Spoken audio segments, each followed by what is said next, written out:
Pour it into me right here in this very moment. Pour it into me. The sadness that has been sitting behind your ribs was never the rent you had to pay to be loved. It was never the temperament you were assigned for life. It was never the proof that something inside you was built wrong. It was a liquid you started collecting on a day far back. And you have been carrying the jar of it ever since because nobody ever showed you where to set it down.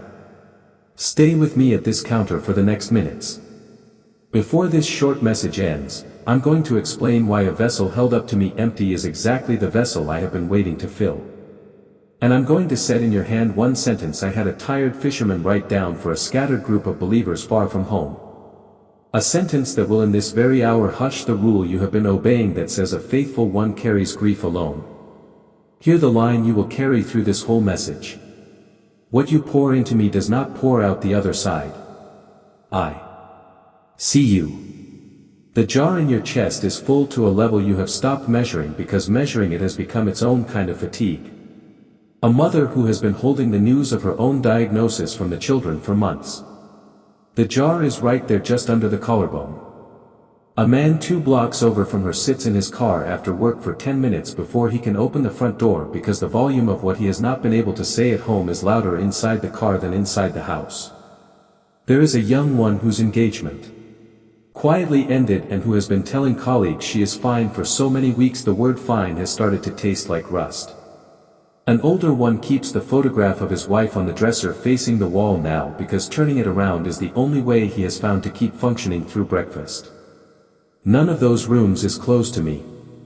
Not one shut door is opaque.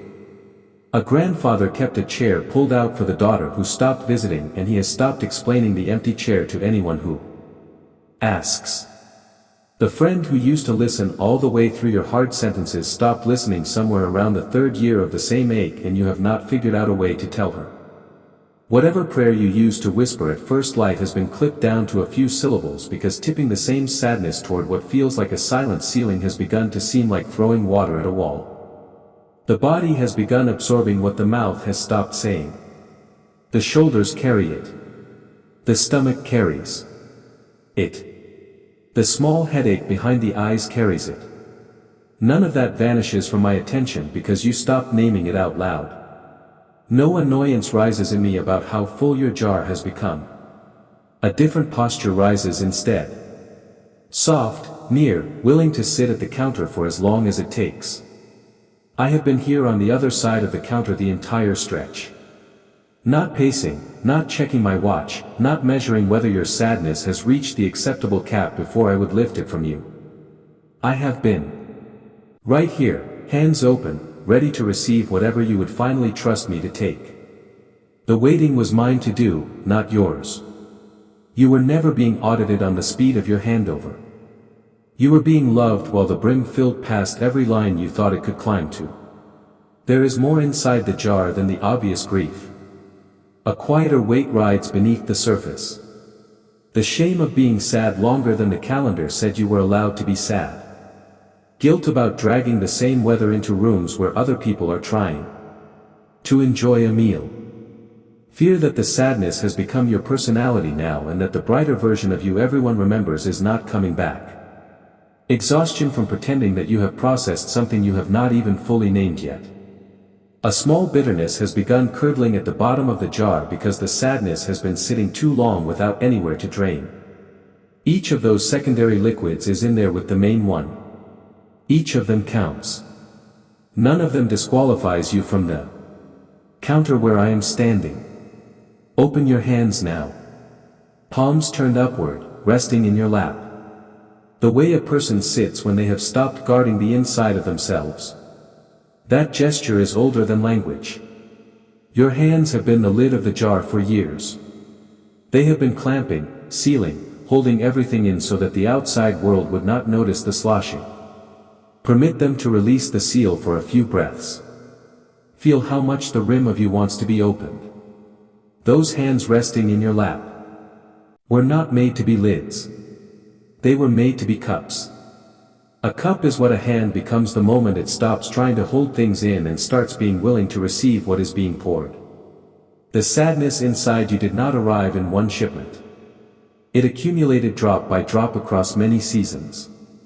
A parent very early on taught you that crying disturbs the family. So the tears slipped quietly out of view and have been gathering in a basin you have not been allowed to empty. A loss came in your teenage years that no one in your house knew how to grieve out loud, and the unspoken grief found a small room inside you and moved in. A relationship ended in a way that left you feeling you were the part of it that broke, and the conclusion poured itself into the same vessel without ceremony. A friend was lost to distance, a parent to illness. A dream to the slow attrition of years that did not cooperate. Somewhere in there, inside a sanctuary of colored light, or among a circle of well-meaning believers, the cross of Christ was handed to you as a recipe to layer more suffering on top of what you already carried. As if pouring still more into the jar were the road to holiness rather than the road to drowning. Unclench the small muscle behind your jaw. Let it loosen a quarter inch. Notice how much sadness was being kept in place by that one tight grip. Your whole face has been working as a cap on the jar inside you because the inside has felt one small tilt away from spilling, and nobody ever offered to take the cap off for you. Hand the cap to me. Now. I will not drop it. I will not spill what you have been guarding for decades. The first thing I'm going to do with what is inside you is exactly what nobody else ever did. Receive it without flinching. At some point in your formation, you were handed a quiet theology about your sadness. It went like this. Grief is a problem you should be managing on your own. A mature believer is the one whose interior is always cheerful. Tears in public are evidence of insufficient faith. A correct response to a heavy heart is to pray it away briskly and to be smiling by next Sunday. A real disciple does not show the wet underside of the jar to anyone, including me, because the theology suggested even I prefer the polished version of you, and pouring out the actual contents in my presence would somehow embarrass us both. That is not how I have ever received the ones I love. That has never been how I have received them. The picture of me you have been carrying inside your chest. A sterile figure who flinches at messy emotion. A busy administrator who would prefer your visit to be quick and tidy. A holy presence whose patience runs thin around the deeply sad. Was drawn by pencils that were never in my hand. A few of those pencils belonged to people who loved you sincerely and were forwarding the dim picture they had inherited. Others sketched with my name on purpose. Because a God who refuses messy emotion is a God who keeps believers from ever stopping long enough to feel what they actually feel. Both kinds of pencil produce the same falsified portrait.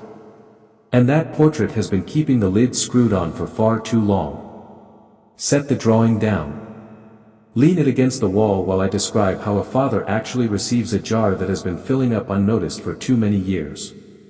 A heart that is willing to be poured into me is the kind of vessel I have always preferred to work with. Not a sealed jar trying to behave. Not a polished vessel hiding the level inside. A heart that is honest about how full it is. A heart that is willing to come close enough to let me take some of what is inside. There is room in my hands for every drop. There is no overflow valve in me. There is no quota of sadness past which I begin to find a particular life too heavy. The capacity of my hands is infinite, and the capacity I bring to the counter when you arrive is matched every time to the volume in your particular jar. A close lie has been told inside chests like yours. And it goes like this. If I were a stronger believer, my heart would not feel this heavy. That lie says the weight is the evidence of your unfaith. It says spiritually mature people have light hearts at all hours. It tells you that you should be able to manage the sadness alone without ever spilling a drop in the kitchen of your own home. It has been the cruelest seal of all. Every drop that fell into the jar got heavier the second it landed because the lie informed you the heaviness was your character failure. Heaviness was never your character failure. It was the natural physics of a vessel. That was being filled with no way to let anything out. Growing more stoic was never the answer. Opening the lid in the presence of the one Father who can receive what is inside has been the answer all along. I want to read you a sentence I had a tired fisherman put down many years after he had walked beside me on the shore of a sea you have heard of in old stories. Hear it the way it was first received, not as a verse on a glowing slide, but as ink on a letter being carried by a courier across hostile territory to small gatherings of believers who had lost almost everything. This sentence first traveled to scattered believers across distant provinces. Many among them had no home left because the moment their loyalty to me became visible, the door of every familiar room closed in their faces. Some no longer had work. Others no longer had the embrace of their own families. Strangers in the places they had once called home. They would gather around a single lamp inside small borrowed houses. And one quiet question pressed against every chest. Does the one we gave everything for still see what we are carrying now that almost nothing else is left? A letter from a tired fisherman turned apostle is what arrives among them. It is unrolled in the lamplight. It is read aloud to the small room, tucked into the most tender part of the 5th chapter. I am handing those listening and you hearing this in whatever room you have settled into for these next minutes one sentence to keep in their hand for the rest of their lives. This is what I said. 1 Peter 5 verse 7. Casting all your anxieties on him because he cares, music, for you. Sit with me at the table this verse is sitting on. Move through it slowly. Reading quickly will skip past the verb that is the heart of the whole instruction. Casting. Look at the word. Read it twice. The word here is not pray about. It is not manage. It is not discuss. Casting is the verb chosen. And casting is a word lifted straight from a life on the water. A casting net is a heavy-weighted thing that a person at the shore gathers in both arms and throws with the whole body far from themselves out across the surface of the sea. Gentleness will not throw a net like that. Half motion will not throw it. Holding part of it back makes the throw fail entirely. Releasing it completely with the full swing of the arm is the only physics that works. That is the action behind the verb on this page. That is what I am inviting you to do with what is inside you. Not delicately set it down at the edge of yourself. Not negotiate with it. Throw it out of your own hands into mine with the whole motion of your interior. All your anxieties. Hear the word all. Not the polite ones you have permission to share at a small group. Not the manageable ones that fit inside an acceptable testimony. All of them. The ones that embarrass you. The ones that have outlasted the prayer chain. The ones you have been told you should have been done with by now. The ones you suspect would scare the people closest to you if they knew you still carried them. The ones that have no name yet. The ones that have changed shape 3 times since they first moved in. All every drop in the jar, the whole interior contents. Cast them. Not the curated portion, the full jar on him. Read those 2 words and feel the destination they specify. Not into the air, not into a journal, not into a friend who has run out of capacity. On me. A person is the destination. That person has hands. There is a chest there that is willing to be poured into. There is a face there that does not turn away from the volume of what you are throwing. Most of the religious instruction you ever received about anxiety treated it like a substance to be neutralized inside yourself. The verse you are sitting beside treats it like a substance to be transferred to someone else. The someone is me. The handoff is real because he cares for you. Hear the reason given. Not because he is obligated to, not because he has to maintain the rules of his universe. Because he cares for you. The word for cares in the original tongue meant something close to is. Concerned about attends to, holds in mind with affection. The reason your jar is allowed to be cast onto me is not that I run a cosmic complaints department open during business hours. The reason is that I care about you in a personal, attentive, affectionate way that has been continuous since before your name was given to you. As I have spoken in another place through a singer in a hard season. I am close to the broken-hearted and I save those whose spirit has been crushed. Closeness was always mine to bring. Closeness has not waited for you to clean up first. Return for a breath to the promise spoken when this devotional opened. I told you I would explain why a vessel held up to me empty is exactly the vessel I have been waiting to fill. Here is the answer. Because a jar packed with your own sadness has no room in it for the comfort I am ready to give. Sadness is not the enemy of my nearness. Sadness is the substance occupying the space where my nearness wants to live. As soon as the jar is cast, as soon as the heavy contents are thrown onto my hands instead of being held by yours, the inside of the jar opens up. What I pour into the emptied vessel is not more sadness. It is my care in a quantity that matches the exact volume of what was just released. Pouring out and pouring in happen on opposite sides of the same handover. The casting is what makes the receiving possible. So here is one small practice to carry into the rhythm of your daily life. Large sadness almost never drains in one quick sitting. Suggesting otherwise would not be honest with a heart that has been filling for years. One small repeatable motion, however, can begin right where you are sitting. The practice has 3 small beats. Beat 1, name what is in the jar, out loud in whatever volume the room allows, even a whisper into the corner of a kitchen. This grief about my mother. This worry about the test result. This sadness about the friendship that ended. This fear about the future. This ache about the child who stopped calling. Name the actual contents. A sadness left unnamed becomes heavier because the unnamed weight cannot be measured, and so the mind keeps estimating it as larger than it is. Naming it shrinks it to its actual size. Beat 2. Make the casting motion. Open both hands, palms up the way they are resting right now. Then turn them gently outward away from your chest, the way you would if you were handing a heavy bowl to someone standing in front of you. Speak one short sentence as the hands turn. I am pouring this into you. That is the whole sentence. Do not explain it. Do not add conditions. Do not try to soften it into a polite request. Say it the way a fisherman casts a net, with the whole motion of your body, releasing what you have been gathering, letting it land where it is meant to land. The hands close the loop on what the mouth has just named. Beat 3. Let the out breath last a little longer than the in breath. Only 1. A slow exhale at the end of the casting.